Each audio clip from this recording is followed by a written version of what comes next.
Recipe to make cumin and lemon weight loss drink. To make the fat-cutting cumin drink, take around 1 tablespoon of whole cumin and toast them lightly in a preheated pan. Roast the seeds for 3 minutes and then add around 300 ml of water to the pan.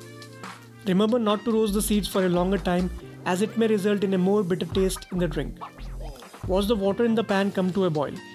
The water should have a greenish or yellowish color. When the water changes its color, it is time to turn the heat off. Wait for the water to cool down a little, and just when it's mildly warm, transfer the water along with the seeds to a blender and blend it properly. Shift the blended mixture into a glass without straining the contents. You can now add a pinch of pink salt or black salt according to your taste. The last ingredient would be 1 tablespoon of fresh lemon juice.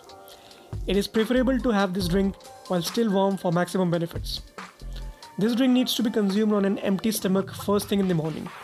You can have your breakfast 45 minutes after consuming this drink. With regular use of this drink for 5 consecutive days, you'd notice a remarkable difference in your weight.